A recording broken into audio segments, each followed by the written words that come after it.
안녕하세요. 방금 전에 소개받은 미래창조과학부 수석연구원 최원석입니다. 오늘 이 포럼을 통해 우리 정부의 미래 정책에 대해 소개할 수 있게 돼서 기쁘게 생각합니다. 잘 아시다시피 4차 산업혁명이 지금 산업계의 화두입니다.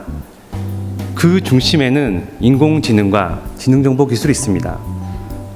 요 몇 년 새에 인공지능이 언론과 사회에 집중적인 관심을 받고 있습니다만 사실 그 역사는 70년 가까이 됩니다. There is nothing new under the sun. 해 아래 새로운 것은 없다는 말이 있는데 인공지능도 예외는 아닙니다. 지금의 인공지능의 토대는 이미 1950년대에 인공지능 연구 1세대라고 할 수 있는 앨런 튜링에 의해 놓여졌다 할 수 있습니다. 영화 이미테이션 게임의 주인공이기도 했던 그는 친구의 죽음으로 인공지능에 대해서 관심을 갖게 되었다고 합니다. 친구의 기억과 지능을 컴퓨터에 담고자 했던 것이죠. 그는 1950년에 발표한 계산기계와 지성이라는 논문에서 인공지능의 기준으로 튜링 테스트라는 것을 제안했습니다. 판정관이 칸막이를 사이에 두고 컴퓨터와 인간과 각각 대화를 나누게 됩니다. 판정관이 컴퓨터에 상대방에게 질문을 하고 응답을 받은 후에 판정관이 상대방이 컴퓨터인지 인간인지 구분이 되지 않는다면 인공지능이라고 했습니다. 이후 이 테스트는 인공지능 연구하는 사람들의 공통 과제가 되었고 많은 시도들이 있었습니다.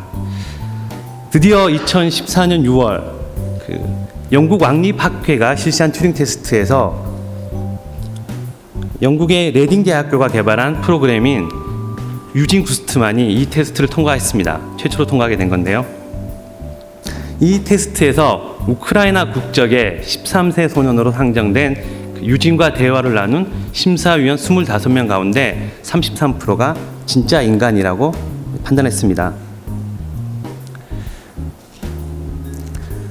이처럼 튜링 테스트가 보여준 성과는 인공지능의 발전을 보여주기도 하지만 한편으로는 인공지능의 한계를 보여준다고 생각이 됩니다. 인공지능에는 크게 강한 인공지능과 약한 인공지능이 있습니다. 강한 인공지능이란 사람처럼 생각하고 판단하고 추론하고 동시에 자아를 가진 인공지능을 말합니다. 반면에 약한 인공지능이란 특수한 기능과 목적을 수행하기 위해 프로그램화된 인공지능입니다. 당초 튜링을 포함한 인공지능 연구 1세대들은 강한 인공지능을 개발하고자 했습니다. 영화나 소설에서 많이 등장하는 인공지능을 가진 바로 그 로봇들이 바로 그것인데요. 스티븐 스필버그가 만든 영화의 AI 로봇이나 터미네이터도 그 예입니다. 그러나 현재 우리의 수준은 약한 인공지능의 수준에 머물러 있습니다. 지난 16일 바로 이 장소에서 개최되었던 글로벌 리더스 포럼에서 인사말을 했던 로봇 한도, 인간의 표정을 흉내낸 약한 인공지능이었습니다. 저는 앨런 튜링이 이미 인공지능의 이러한 한계를 인식하고 튜링 테스트를 제안하지 않았나 생각이 됩니다. 기계인 컴퓨터로 생물체인 인간의 지능을 그대로 구현하는 것은 불가능하다는 판단하에 약한 인공지능을 인공지능의 미래로 상징한 것으로 보입니다.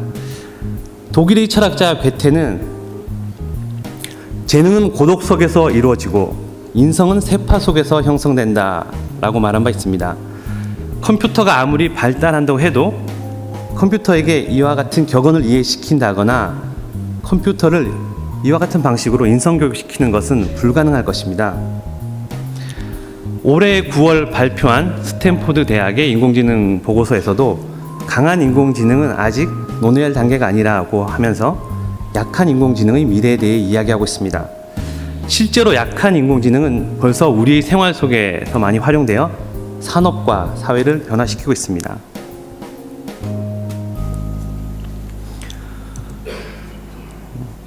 올해 3월 구글 알파고는 우리 사회의 인공지능과 지능정보 기술에 가능성과 파급력을 보여준 일대 사건이었습니다. 그 이벤트를 통해서 많은 분들이 앞으로 다가올 지능정보사회와 4차 산업혁명에 관심을 갖게 된 것은 아주 좋은 계기였다고 생각합니다. 하지만 한편에서는 이 정부의 늦장 대응을 지적하는 목소리도 있었습니다. 그러나 사실 우리 정부는 이때 이미 1년여 전부터 지능정보 기술을 미래 전략 산업으로 구상하고 준비해온 상황이었습니다. 그 결과물로 3월 17일에 지능정보 산업 발전 전략을 발표하기도 했지만 그 이틀 전에 구글 알파고와 이세돌 구단의 대결이 끝난 상황에서 그다지 큰 주목을 받지는 못했습니다.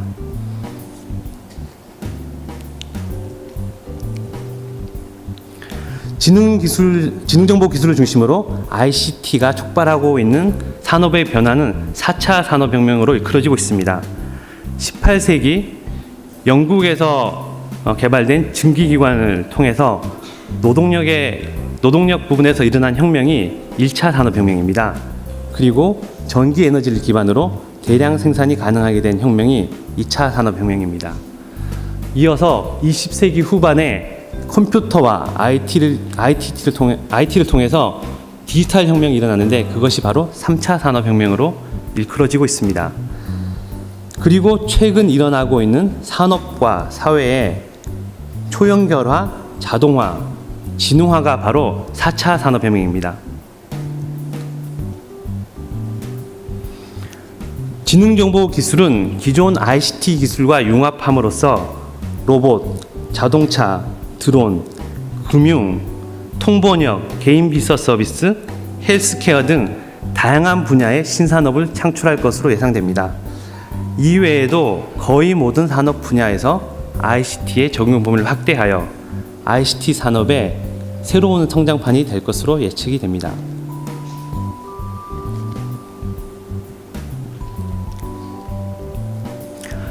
(4차) 산업혁명은 제2차 정보혁명으로 불리기도 합니다. 이 4차 산업혁명은 생산 방식, 시장 구조 등 산업뿐만 아니라 삶의 모습, 고용 구조에 이르기까지 우리 사회와 삶을 총체적으로 변화시킬 것으로 예상됩니다.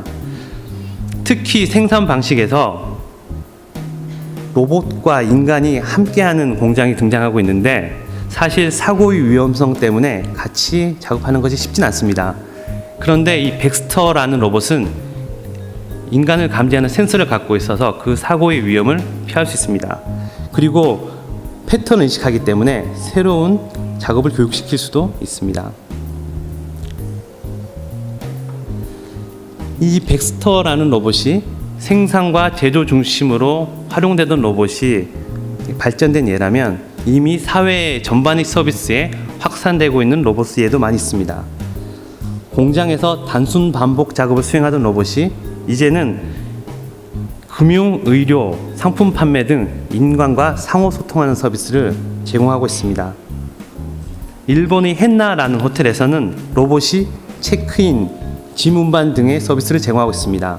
그리고 대만의 은행에서는 로봇을 접객 서비스에 활용한다고 합니다.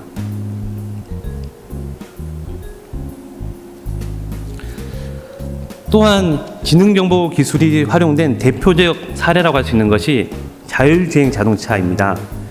특히 테슬라는 16년 10월부터 생산되는 모든 차량에 자율주행 하드웨어를 탑재하겠다고 발표한 바 있습니다.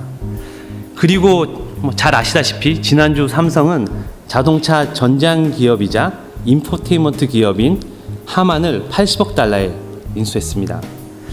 이처럼 전통적 자동차 기업뿐만 아니라 구글 등의 ICT 기업들도 자율주행차 산업을 미래 유망 산업으로 간주하고 있습니다. 앞으로 자율주행차가 상용화되면 교통체증이 해소되고 사고가 감소하며 차량 공유 서비스가 활성화되는 등 교통 측면에서 대폭적인 변화가 일어날 것으로 예상됩니다.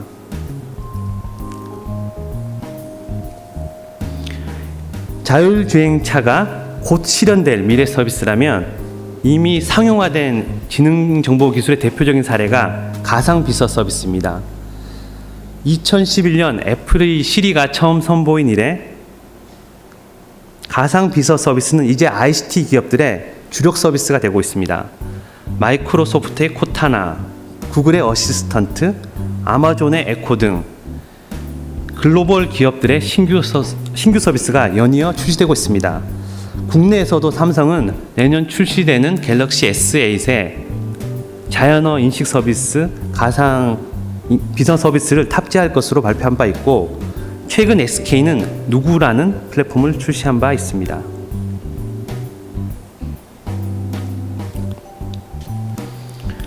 인공지능이 심지어 인간의 목숨을 구한 사례도 있습니다. 2015년 미국에서 10대 소년이 사고로 트럭에 깔리게 되었습니다. 몸을 움직일 수 없는 상황에서 그는 애플의 시리를 활용해서 911에 전화를 할 수 있었고 구조받을 수 있었다고 합니다.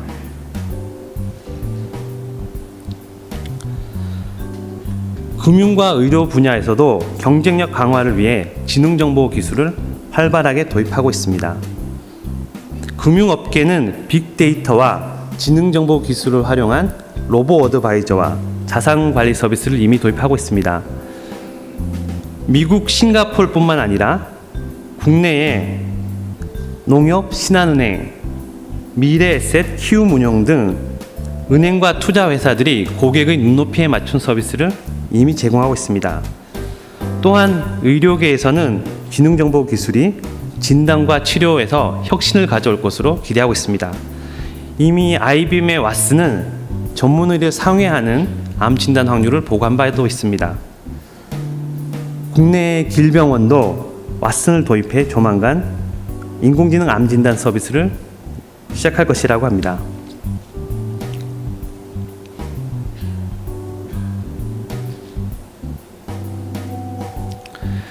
지능정보 산업을 선점하려는 노력은 기업뿐만 아니라 국가 차원에서도 이미 이루어지고 있습니다. 미국에서는 오바마 대통령이 직접 나서서 지능정보 기술 개발과 미래교육, 사회 시스템 변화를 주도하고 있습니다. 그리고 EU는 휴먼 브레인 프로젝트를 통해, 일본은 로봇 신전략에 이은 일본 제응전략 2016을 발표하며 글로벌 시장 선점을 위해 치열하게 노력하고 있는 상황입니다.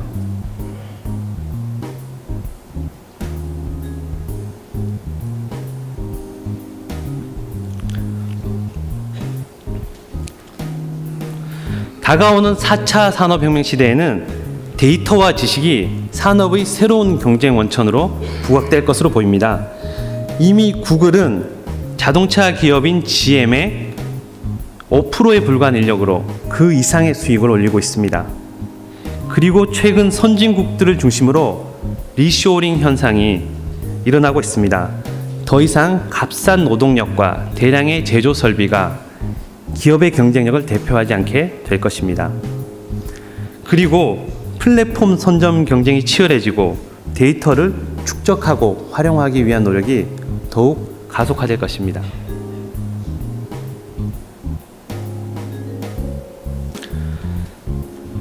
지능정보 산업은 앞서가는 기업은 있으나 아직 시장 지배적 기업은 없는 상황입니다. 지능정보 기술은 융합 기반 기술입니다. 그래서 플랫폼을 지배하는 자가 수익을 독점하게 될 것입니다. 이에 구글, 애플 등의 글로벌 기업들은 플랫폼 선점을 위해 노력하는 동시에 제조업과의 접목을 위해 로봇, 자동차 등 다양한 분야에 진출하고 있습니다.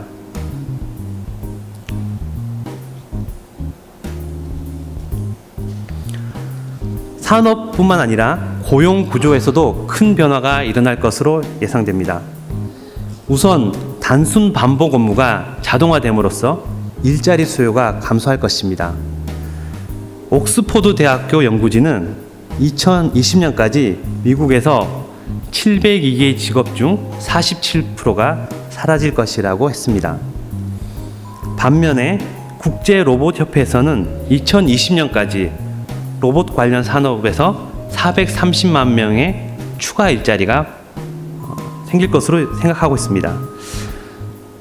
지난 9월 소프트웨어 정책연구소에서도 2025년까지 국내에서 AI와 인공지능과 관련해서 26만 개의 일자리가 창출할 것이라는 연구 결과를 발표하게 됐습니다. 이처럼 자동화에 따라서 일자리 감소는 피할 수 없는 현상입니다. 하지만 고부가가치, 창의 직무 중심으로 일자리가 재창출되고 업무가 재편성될 것으로 예측됩니다. 이 결과로 전통적 평생 직장 개념이 약화되고 탄력적 고용이 확대될 것입니다. 앞으로는 직장이 아닌 직업을 찾아야 하고 하나의 직업이 아닌 여러 개의 직업을 찾아야 하는 시대가 도래할 것입니다. 그리고 노령화에 따라서 평생 직종이 인기 직종이 될 것입니다.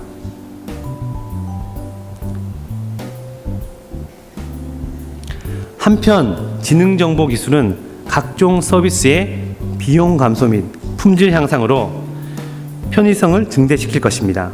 그리고 기존 시스템을 보완하여 안전한 생활 환경을 조성하게 될 것입니다. 그리고 생활 전반에 걸쳐 개인 맞춤형 서비스 제공이 확대될 것으로 생각됩니다.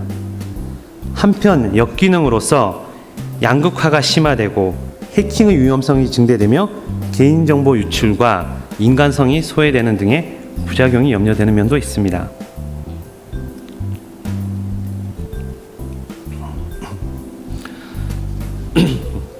위 분석 결과를 바탕으로 우리가 추진해야 할 과제들을 개괄해 보도록 하겠습니다. 지능정보기술은 인공지능 기술과 이에 근간이 되는 데이터 활용 기술을 융합하여 인간의 고차원적 정보 처리 능력을 구현하는 기술입니다. 최근 몇 년 새에 인공지능이 산업계의 관심으로 부각되게 된 데는 컴퓨팅 능력의 향상에 힘입은 바가 큽니다. 대량의 데이터 수집, 전달, 저장, 분석이 가능해지면서 인공지능이 머신러닝, 딥러닝 등 자가학습을 통해서 스스로 업그레이드할 수 있게 되었기 때문입니다. 우리는 IoT, 모바일, 클라우드, 빅데이터 등 ICT 인프라와 기술은 우수한 데 비해서 지능정보 기술 분야에서는 미국과 2.4년의 격차가 있는 것으로 조사된 바 있습니다. 우리의 강점인 ICT를 기반으로 세계 최고 수준의 지능정보 기술을 확보할 필요가 있습니다.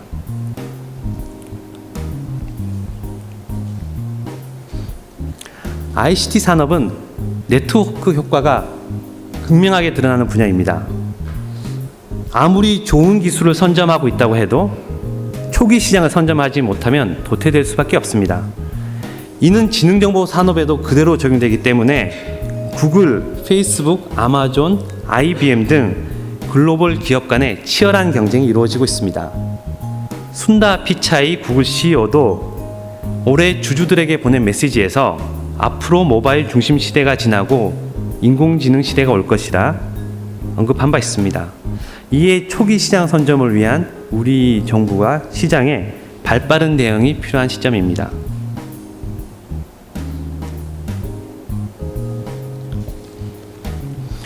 안타깝게도 우리는 세계 최고 수준의 ICT 기반과 제조업 기반 등 강점을 보유하고 있음에도 불구하고 4차 산업혁명에 대한 적응도 순위는 낮은 것으로 조사된 바 있습니다. 2016년 UBS의 조사 결과에 따르면 우리는 세계 25위 수준으로서 체코, 말레이시아보다도 낮은 수준입니다. 이는 노동 유연성, 법적 보호 등에서 낮은 점수를 받았기 때문입니다. 뒤처진 사회 제도를 조속히 정비할 필요가 있다고 할 것입니다.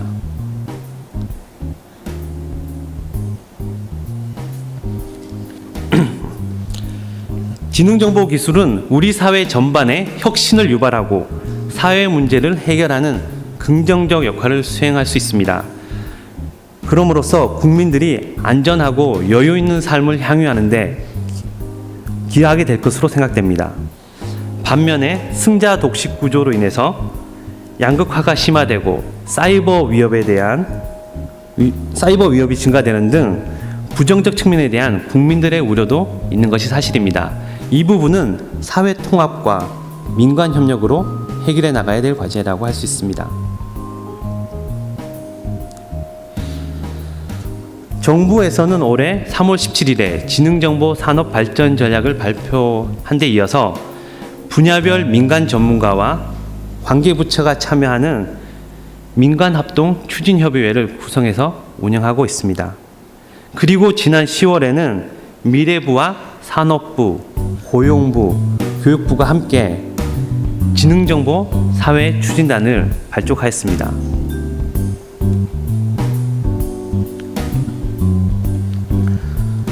지능정보 사회 추진단에서는 미래의 변화를 이끌 핵심 동인을 파악하고 지능정보 기술 발전에 따른 경제, 사회, 미래상을 담아서 지능정보 사회 중장기 종합대책을 연내 발표할 예정입니다. 마지막에 할 일을 처음부터 알고 있지 않으면 안 된다.